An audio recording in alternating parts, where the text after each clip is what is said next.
Cockroach জনতা party এমনি এমনি করা হয়নি। দুর্ভাগ্যক্রমে আমাদের সুপ্রিম কোর্টের বিচারপতি চিফ জাস্টিস বলেছেন, যারা ডেলিভারি বয়, যারা বেকার ছেলে মেয়ে, যারা গরিব ছেলে মেয়ে, আমরা যারা আন্দোলন করি, দাবি দাওয়া করি, খেটে খাওয়া মানুষের পক্ষে, শ্রমজীবী মানুষ, তাদেরকে তিনি আরশোলা বলে অপমান করেছেন। আরশোলা ইংরেজিতে ককরোচ। গৌতমের বয়স 27। পশ্চিমবঙ্গের একটা ছোট্ট শহর থেকে উঠে আসা ছেলে। বাবা সরকারি স্কুলে পড়ান, মা গৃহিণী। পরিবারের স্বপ্ন ছিল একটাই, ছেলে একদিন বড় হবে, ইঞ্জিনিয়ার হবে কিংবা সরকারি চাকরি করবে। সেই স্বপ্নের ভার বুকে নিয়ে গৌতম দিল্লি এসেছিল। ইঞ্জিনিয়ারিং পাশ করলো, ভালো নম্বর পেল, কিন্তু চাকরি পেল না। গত 3 বছর ধরে সে ইউপিএসসির প্রস্তুতি নিচ্ছে। প্রতিদিন সকাল 5টায় উঠে পড়তে বসে, প্রতি বছর পরীক্ষা দেয়, আর প্রতিবারই কোনো না কোনো একটা ধাপে আটকে যায়। এই ফাঁকে টিউশন পড়ায়, কিছু সোশ্যাল মিডিয়ায় লেখালেখি করে, আর মাঝে মাঝে আরটিআই দাখিল করে সরকারি দপ্তরের জবাবদিহি চায়। 15ই মে 2026 সুপ্রিম কোর্টের সর্বোচ্চ আসনে বসে দেশের প্রধান বিচারপতি সূর্যকান্ত বললেন কিছু কথা। There are youths who are like cockroaches, who do not get any employment. Some of them become media, some of them become RTI activists, and they start attacking everyone. Gautam সেই মুহূর্তে পড়ার টেবিলে বসেছিল। ফোনে খবরটা দেখল, মাথার ভেতর কিছু একটা হলো। রাগ, লজ্জা, নাকি অদ্ভুত একটা অনুভূতি। কারণ সে বুঝে গেল, এতদিন সে নিজে নিজে যা ভাবছিল যে আমি কি সত্যি ব্যর্থ, আমি কি আসলে অকাজের, সেই প্রশ্নটার উত্তর এখন দেশের সর্বোচ্চ আদালতের সব থেকে শীর্ষে থাকা মানুষটির কাছ থেকে এসে গেছে। তাদের মতো বেকারদের আরশোলা মানে ককরোচ বলা হয়েছে। গৌতম কয়েকদিন ভালো করে ঘুমোতে পারল না। এর মধ্যেই গৌতম একদিন দেখল তার ফোনে একটা লিঙ্ক এসেছে। ভালো করে পড়ল, সেখানে লেখা ককরোচ জনতা পার্টি, যোগ দিন। গৌতম দেখল সেখানে তার মতো বেকার ছেলেরা তাদের মনের কথা বলছে। গৌতমও তাদের একজন হয়ে গেল। এই গল্পটা শুধু গৌতমের নয়, এটা ভারতের কোটি কোটি তরুণের গল্প, একটা প্রজন্মের গল্প, যারা ঠিক মতো পড়েছে, পরীক্ষা দিয়েছে, ডিগ্রি নিয়েছে, কিন্তু তবুও পায়ের তলায় মাটি খুঁজে পায়নি। এরা সবাই জেন জি প্রজন্মের। এবার আপনাদের সামনে কতগুলো সংখ্যা নিয়ে আসি, তারপরে আবার মূল গল্পে ঢুকে পড়া যাবে। 2025 সালে ভারতে 15 থেকে 24 বছর বয়সী তরুণদের মধ্যে বেকারত্বের হার ছিল 16%। 2026 সালের মার্চে সেই হার বেড়ে দাঁড়িয়েছে 15.2-এ। যদিও এটি মাত্র 15 থেকে 29 বছর বয়সীদের হিসাব, কিন্তু এই শতাংশের পেছনে লুকিয়ে আছে আরও কঠোর বাস্তবতা। আর তরুণীদের মধ্যে এই সংখ্যাটা আরও বেশি, 17.7%। গত 1 দশক ধরে ভারতের যুব বেকারত্বের হার 22% আশেপাশে ঘুরছে। তথ্য বলছে, প্রতি বছর ভারতে 1 কোটিরও বেশি নতুন কর্মীর প্রবেশ ঘটছে শ্রমবাজারে, কিন্তু সেই পরিমাণ কাজ তৈরি হচ্ছে না। যা হচ্ছে তার বেশিরভাগ অসংগঠিত ক্ষেত্রে কিংবা চুক্তিভিত্তিক, কিংবা এত কম মজুরিতে যা দিয়ে একজন শিক্ষিত যুবক শহরে খেয়ে পড়ে বাঁচতে পারে না। এটাই ভারতের জেনজির সব থেকে বড় যন্ত্রণা। কারাই জেনজি? জেনজি মানে যারা 1997 থেকে 2012 সালের মধ্যে জন্মেছে। এই মুহূর্তে তারা 14 থেকে 29 বছর বয়সী। ভারতের মোট জনসংখ্যার প্রায় 1/5। এই প্রজন্মটা আমাদের থেকে আলাদা। তাদের হাতে জন্ম থেকে স্মার্টফোন, তারা ইউটিউবে পড়েছে, রিলসে বড় হয়েছে, তারা দেখছে সারা পৃথিবী কিভাবে বদলে যাচ্ছে, এবং তারা ভেবেছে আমিও পারবো। কিন্তু বাস্তব অন্য কথা বলছে। নিট পরীক্ষার কেলেঙ্কারি দেখছে তারা, যেখানে ডাক্তারি পড়ার স্বপ্ন দেখা লাখ লাখ ছেলে মেয়ে পরীক্ষা দেওয়ার পর জানতে পারছে প্রশ্নপত্র ফাঁস হয়েছে। তাদের বছরের পর বছরের পরিশ্রম, রাতের পর রাত জাগা, সবই নিরর্থক হয়ে গেছে। বছরে 24 লাখ ছেলে মেয়ে নিট পরীক্ষা দেয়, আর আসন আছে 1 লাখের কিছু বেশি, তাও বিক্রি হয়ে গেছে। ইউপিএসসি নিয়েও একই কথা। প্রতি বছর 10 লাখের বেশি প্রার্থী সিভিল সার্ভিস পরীক্ষা দেয়। চূড়ান্তভাবে নিয়োগ করা হয় মাত্র 1000 থেকে 1200 জনকে। বাকি 8,98,000 তারা কোথায় যায়? সরকারি ব্যাংক, রেলওয়ে, প্রতিরক্ষা সব জায়গায় পদ শূন্য, নিয়োগ নেই।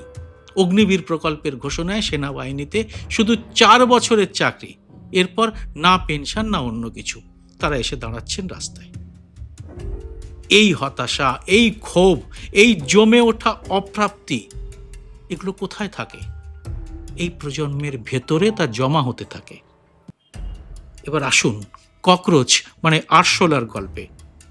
ভিডিওটি পুরোটা দেখে এটা ভালো লাগলে লাইক ও শেয়ার করে আরো অনেক মানুষের কাছে পৌঁছে দিতে ভুলবেন না।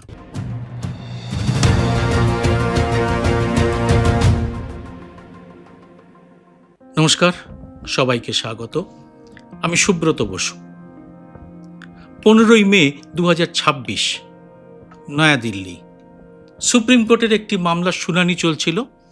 বিষয়টা ছিল দিল্লি হাইকোর্টে সিনিয়র অ্যাডভোকেট মনোনয়ন নিয়ে। একজন আইনজীবী বারবার একই ধরনের আপিল দাখিল করছিলেন বলে প্রধান বিচারপতি সূর্যকান্তের ধৈর্যের বাঁধ ভেঙে গিয়েছিল। তিনি বললেন সেই ককরোচ বা আরশোলার কথাটা, যেটা আমি প্রথমে বলেছি। কথাটা বলা হয়েছিল হয়তো একটি বিশেষ প্রসঙ্গে। পরে প্রধান বিচারপতি অবশ্য বলেছিলেন যে তার মন্তব্যটি ছিল জাল ডিগ্রি দিয়ে পেশায় ঢুকে পড়া প্রতারকদের উদ্দেশ্যে, দেশের বেকার যুবকদের প্রতি নয়। কিন্তু ইন্টারনেটে এই কথাটা দাবানলের মতো ছড়িয়ে পড়ল। ককরোচেস, আরশোলা ছড়িয়ে পড়ল লাখ লাখ তরুণের ফোনে, ঢুকে গেল বুকে এবং মাথায়। যারা বছরের পর বছর পড়ছে, পরীক্ষা দিয়েছে, ব্যর্থ হয়েছে, আবার চেষ্টা করছে, তাদের প্রত্যেকে সেই মুহূর্তে বুঝতে পারল ব্যবস্থাটা তাদের কি চোখে দেখে। তারা ক্ষেপে উঠল, কিন্তু রাগটা একটা অদ্ভুত পথ নিল। কি সেই পথ? 16ই মে 2026 অভিজিৎ দীপকে নামের একজন ডিজিটাল কন্টেন্ট ক্রিয়েটর এবং রাজনৈতিক ভাষ্যকার একটি এক্স অ্যাকাউন্ট খুললেন। নাম দিলেন ককরোচ জনতা পার্টি। তার প্রথম পোস্টটি ছিল হালকা এবং স্বতঃস্ফূর্ত, launching a new platform for all the cockroaches out there. কে এই অভিজিৎ? তিনি বর্তমানে আমেরিকান বোস্টন ইউনিভার্সিটিতে পড়াশুনো করছেন। অতীতে তিনি আম আদমি পার্টির সোশ্যাল মিডিয়া টিমের সঙ্গেও যুক্ত ছিলেন। ককরোচ জনতা পার্টি তৈরি হলো রাতারাতি, কিছু এআই প্রম্পট আর ক্যানভার একটা ভালো ডিজাইন দিয়ে। অথচ তার রয়েছে একটি সংবিধান, 5 দফার ইস্তাহার, একটি ওয়েবসাইট এবং প্রায় লাখের মতো সদস্য। আর এই সংখ্যাটা হুহু করে বাড়ছে।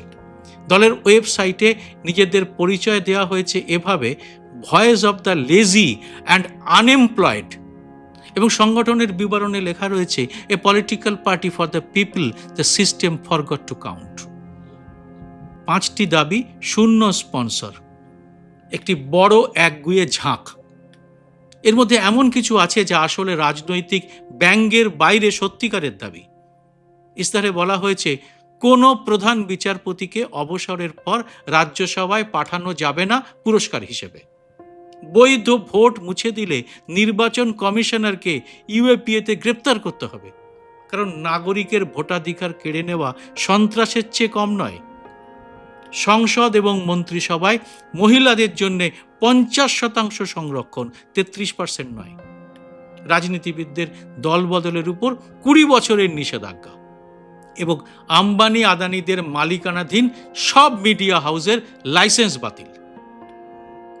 এই দাবিগুলো পড়লে হাসি পাবে, কিন্তু ভাবলে মনে হবে এই তরুণরা আসলে খুব সিরিয়াস কথাই বলছে। এরা তো এভাবেই ভাবছে। আর আরশোলা কেন? আরশোলাকে প্রতীক হিসেবে ব্যবহার করে তারা জানাতে চেয়েছে যে সমাজের তথাকথিত অবাঞ্ছিত মানুষরাও নিজেদের অস্তিত্ব নিয়ে লড়াই চালিয়ে যাচ্ছে। নবারুণ ভট্টাচার্যের ফ্যাতাড়ুর কথা মনে পড়ছে? আরশোলা পৃথিবীর সবচেয়ে প্রাণ শক্তিময় প্রাণীদের একটি। পৃথিবীতে আরশোলার বয়স প্রায় 35 কোটি বছর। ডাইনোসর এসেছিল আর চলে গেল, পারমাণবিক বিস্ফোরণ হয়েছে, কিন্তু আরশোলা বেঁচে আছে, কারণ আরশোলা মানিয়ে নিতে পারে। সে অন্ধকারে বাঁচে, সে আলোতে বাঁচে, সে খাবার না পেলেও দিনের পর দিন বাঁচে। সে একা থাকতে পারে, দলেও থাকতে পারে। ভারতের বেকার এই জেন জি প্রজন্মের লাখ লাখ বেকার তরুণ এখন নিজেদের এই পরিচয়টাই বেছে নিয়েছেন। রাস্তায় নামলেন কেউ কেউ। দিল্লির যমুনা নদীর পাড়ে একদল তরুণ স্বেচ্ছাসেবক সাফাই অভিযানে বেরোলেন। তাদের পোশাকে আরশোলার ছবি, হাতে প্লাকার্ড, তাতে লেখা আমি একটা আরশোলা। এই আরশোলারা ময়লা সাফ করছে যে কাজটা সিস্টেম করেনি। এরা বলছে তোমরা আমাদের সিস্টেম থেকে বের করে দিতে চেয়েছিলে, কিন্তু আমরা মরিনি, আমরা টিকে আছি, আমরা একটা ঝাঁক এবং আমরা কোথাও যাচ্ছি না। দলের বিবরণে লেখা a political front of the youth, by the youth, for the youth, secular, socialist, democratic and lazy. Lazy শব্দটা লক্ষ্য করুন, অলস। এটা আত্মব্যঙ্গ। এই তরুণরা নিজেদের অলস বলছে কারণ তাদের বলা হয়েছিল যে তারা পরিশ্রম করে না বলেই চাকরি পাচ্ছে না। তারা সেই অভিযোগটাকে নিজেদের ব্যাজ বানিয়ে নিল। এটাই হলো এই প্রজন্মের শক্তি। তারা অপমানকে পরিচয়ে পরিণত করল। তৃণমূলের সাংসদ মহুয়া মৈত্র সোশ্যাল মিডিয়ায় পোস্ট করে লেখেন, তাকে যখন দেশদ্রোহী পার্টির সদস্য বলা হচ্ছে তখন ককরোচ জনতা পার্টিতে যোগ দিতেই পারেন। কীর্তি আজাদও সঙ্গ দিলেন। রাজনৈতিক মঞ্চ থেকে এইসব কথায় দলের ব্যঙ্গকে একটা রাজনৈতিক স্বীকৃতিও দিল। মাত্র কয়েকদিনের মধ্যে সদস্য সংখ্যা লাখ পেরিয়ে এখন ছুটছে। কিন্তু এত মানুষ কেন এখানে যোগ দিচ্ছেন? শুধু মজার জন্য কি? শুধু ট্রেন্ডের জন্য কি? সমাজতত্ত্ববিদদের অনেকে বলছেন এর পেছনে আছে বছরের পর বছর ধরে জমে ওঠা এক নিদারুণ অপ্রাপ্তি। ভারতের জেনজির একটা বড় অংশ এমন সব পরিবার থেকে এসেছে যেখানে সংসারের সব কিছু বাজি রাখা হয়েছে একটা আশায়, সেটা ছেলে বা মেয়ে পড়াশুনো করে একটা ভালো চাকরি পাবে। সরকারি হলে ভালো, না হলে যে কোনো সম্মানজনক চাকরি। আর এর জন্যে এক একটা পরিবার পুরো জীবনের সঞ্চয় খরচ করে ছেলে বা মেয়েকে কোচিংয়ে পাঠিয়েছে। কেউ জমি বিক্রি করেছে মেয়েকে ইঞ্জিনিয়ারিং পড়াতে, কেউ সোনা বন্ধক রেখেছে। কিন্তু সন্তানরা তাদের হতাশ করেছে। কিন্তু এর দোষ কার? ওই ছেলে বা মেয়েটির, না এই সিস্টেমের? শুধু অর্থনৈতিক চাপ নয়, আছে মানসিক চাপও। প্রতিযোগিতার যে সংস্কৃতি ভারতে তৈরি হয়েছে, সেখানে ব্যর্থতা মানে শুধু চাকরি না পাওয়া নয়, ব্যর্থতা মানে পরিবারের কাছে মুখ দেখাতে না পারা, পাড়ার সামনে মাথা নত হয়ে যাওয়া, বিয়ের বাজারে যোগ্য পাত্র বা পাত্রী না হওয়া। অথচ তারা তাদের পুরোটা দিচ্ছে, কিন্তু সব চাকরি চুরি হয়ে যাচ্ছে বা ভ্যানিশ হয়ে যাচ্ছে। এই ছেলে মেয়েগুলো প্রতিদিন ঘুম থেকে উঠে এই অনুভূতি নিয়ে বাঁচছে যে আমি ব্যর্থ। আর সেই মুহূর্তে দেশের সর্বোচ্চ আদালত থেকে একজন বিচারপতি বললেন তুমি আরশোলা।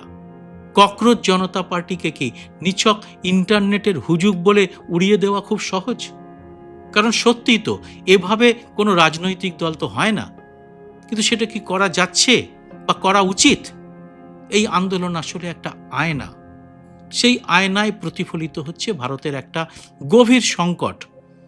প্রথম সংকটটা হলো শিক্ষা বনাম কর্মসংস্থান। আসুন বিষয়টা একটু বোঝার চেষ্টা করি। ভারতে প্রতি বছর হাজার হাজার ইঞ্জিনিয়ারিং কলেজ থেকে লাখ লাখ স্নাতক বেরোচ্ছে, কিন্তু সেই ডিগ্রির বাজার মূল্য কমছে। কারণ উৎপাদনের ক্ষেত্র বাড়েনি, প্রযুক্তি খাত যতটা সম্ভাবনা এনে দিয়েছিল ততটা চাকরি দিতে পারেনি, এবং সরকারি চাকরির সংখ্যা বাড়েনি, বরং কমেছে। ফল, শিক্ষিত বেকারের সংখ্যা ক্রমশ বাড়ছে। দ্বিতীয় সংকট আরটিআই বা সাংবাদিকতার উপর আক্রমণ। বিচারপতির কথায় যাদের নিশানা করা হলো তারা হলেন আরটিআই কর্মী এবং স্বাধীন সাংবাদিক। কিন্তু এটা ভাবুন, আরটিআই দাখিল করা মানুষের সাংবিধানিক অধিকার, আর সাংবাদিকতা গণতন্ত্রের চতুর্থ স্তম্ভ। যখন একজন দেশের সর্বোচ্চ বিচারক পরোক্ষে এই কাজগুলোকে আরশোলার কাজ বলেন, তখন বার্তাটা কিন্তু শুধু বেকারদের জন্যই থাকে না। বার্তাটা এই সিস্টেমকে যারা মানতে পারছেন না তাদের বিরুদ্ধে যায়, মানে তাদের হেনস্থা করা হয়। তৃতীয় সংকটটি হলো প্রতিষ্ঠানের বিশ্বাসযোগ্যতা। ককরোচ জনতা পার্টির ইস্তাহারে অবসর নেওয়ার পরে বিচারপতিদের রাজ্যসভায় পাঠানো নিষিদ্ধ করার দাবি করা হয়েছে। এটা নিছক ব্যঙ্গ কি? সাম্প্রতিক বছরগুলোতে একাধিক অবসরপ্রাপ্ত বিচারপতিকে রাজ্যসভায় বা লোকসভায় মনোনীত করা হয়েছে, কোথাও বা রাজ্যপাল হিসেবে নিযুক্ত করা হয়েছে। সাধারণ মানুষের মনে প্রশ্ন জেগেছে, তাহলে কি বিচার ব্যবস্থা সত্যি স্বাধীন? এসআইআর নিয়েও বিচার ব্যবস্থার ভূমিকায় লক্ষ লক্ষ মানুষের মনে আদালতের প্রতি সংশয় জেগেছে। এই প্রশ্নগুলো সিজেপির বা ককরোচ জনতা পার্টির তরুণরা তুলেছেন, হাসি মুখে ব্যঙ্গের মোড়কে। কিন্তু প্রশ্নগুলো সিরিয়াস। এবার আসি জেন জির অপ্রাপ্তির কথায়। একটু থেমে ভাবুন তো, এই প্রজন্মটা ঠিক কি চেয়েছিল এবং কি পেয়েছে? তারা চেয়েছিল মর্যাদা, সম্মান, শুধু টাকা নয়, এমন একটা সমাজ যেখানে কঠোর পরিশ্রমের পুরস্কার আছে। কিন্তু তারা কি দেখছে? পেপার লিক, নিটে জালিয়াতি, ইউপিএসসি রেজাল্টে অনিয়মের অভিযোগ, সরকারি চাকরিতে বছরের পর বছর নিয়োগ না হওয়া। তারা দেখছে যারা সৎভাবে পড়েছে তারা অনেক সময় হেরে যাচ্ছে, কারণ সিস্টেমটা ফেয়ার নয়। এই বোধটা একটি প্রজন্মকে কি করে? হয় তারা হতাশ হয়ে ভেঙে পড়ে, নয়তো তাদের ভেতর ক্রোধ জন্মায়। ককরোচ জনতা পার্টির উদ্ভব দেখাচ্ছে কিছু মানুষ সেই ক্রোধকে সৃজনশীলতায় বদলে দিচ্ছে।